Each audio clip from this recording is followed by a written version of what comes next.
Hey everybody, this is Darren Sabedra again with the Mercury News East Bay Times Bay Area News Group here with Mike Lefkow. It's Saturday afternoon, week 7 pretty much in the books. A couple games still to be played tonight, including Valley Christian and St. Ignatius, but I think we're all done. I hope. Yeah, I think we are done this week.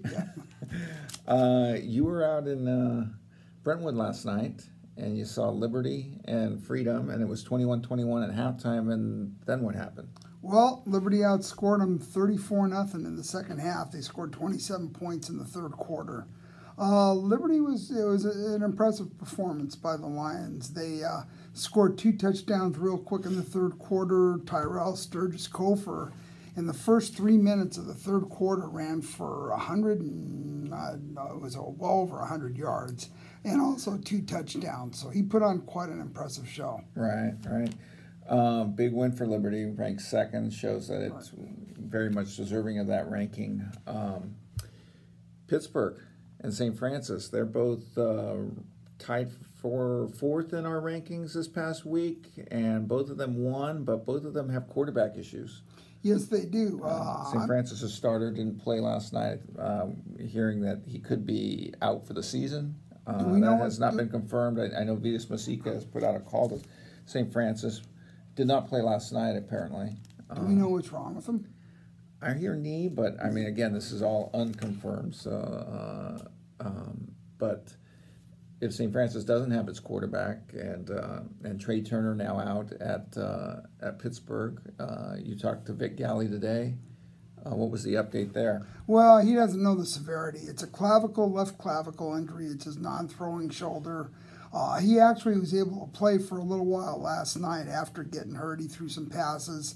And Coach Galley is hopeful that Turner can play next week when the Pirates take on Freedom High School. Right. But, again, they're not going to know the severity of the injury right away.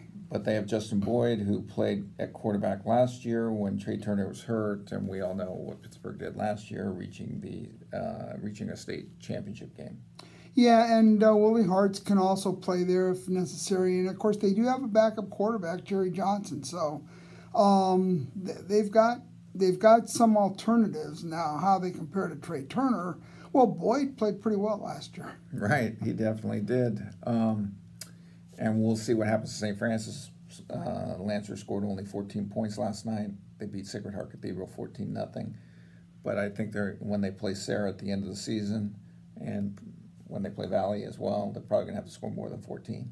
Yeah, I mean, not having their starting quarterback is going to be an issue for St. Francis. I'm going to be an issue for Pittsburgh also, but at least Pittsburgh has a guy coming off the bench in Boyd, who he was the quarterback last year, so if he had to step in again, it wouldn't necessarily be a disaster. You don't know what St. Francis is like without their number 1 quarterback. Yeah, and again, not confirmed, but we've got to call out to Coach Galcagno, and we'll see what the status is out there with their quarterback situation. Freedom also lost their quarterback last night. Another one, yes. Joey Aguilar, and it was a left ankle injury. Looked like it might be fairly severe. Coach Cotter didn't sound too optimistic. And MA, I talked to Dear Ravapati today, and they played, if you count their scrimmage, the quarterback who played last night was the 6th quarterback they've had under center this year. Wow. They've had a lot of injuries. He says, he says he's very thankful to be 3-2 and not 0-5, given the injuries that they've had at MA. I was in Santa Clara last night for the Wilcox-Palo Alto game, and first quarter and a half, I'm thinking, man, Wilcox is really, really good. And I still think they're really good. They just need to learn how to keep their cool. I mean, they lost their cool a little bit, up 21-0, and they lost their cool, and one of their top players gets ejected on defense with a 21-point lead in the first half, and Pally goes and scores. It's 21-7 at halftime.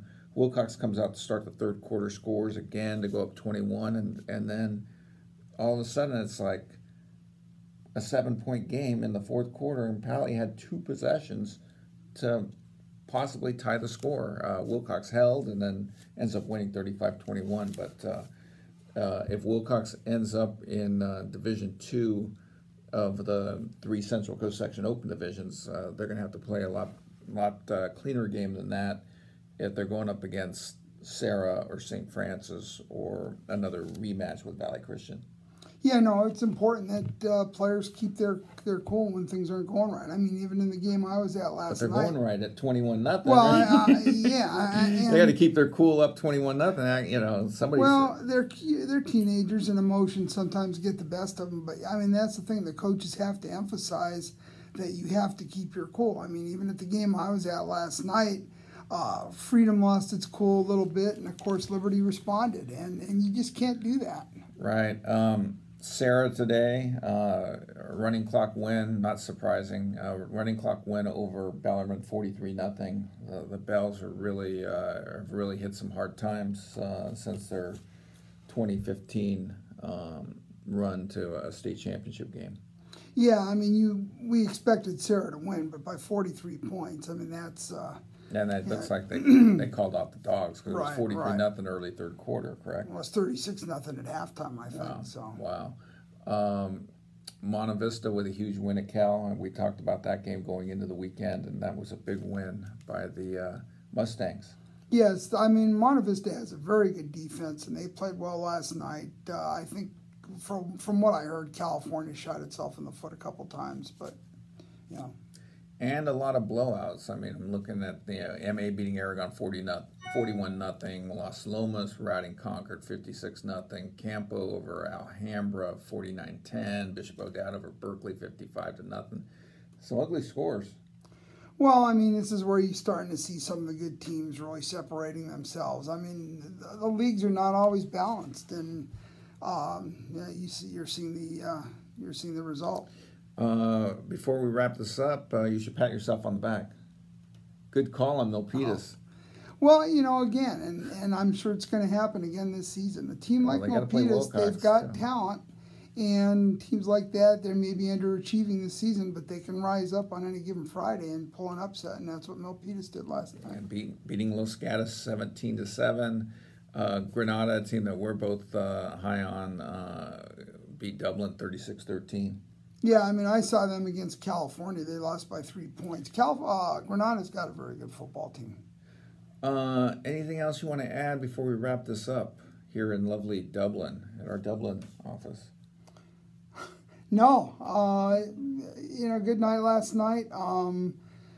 It looked like I think the top 8 teams in the poll all won, and then we're going to have to figure out the next 17. The next 17 teams. All right, be sure to sign up for that newsletter. It's free. I'm hearing good things, from the outside. It's easy for us to say, oh, yeah, it's a good thing. I'm hearing from the outside that people are really, really liking it, so please sign up. It's free. You can sign up at mercurynews.com or eastbaytimes.com or on any of our stories. It's all over the place to sign up. All you have to do is drop your email address in, and the newsletter will show up every Monday and Thursday. Monday recapping a weekend, and Thursday previewing the football weekend. Yep. And also check out our coverage as always at mercurynews.com and eastbaytimes.com. Yep. That's it for me. Yeah, nothing more to add. All right. Have a good one, everybody.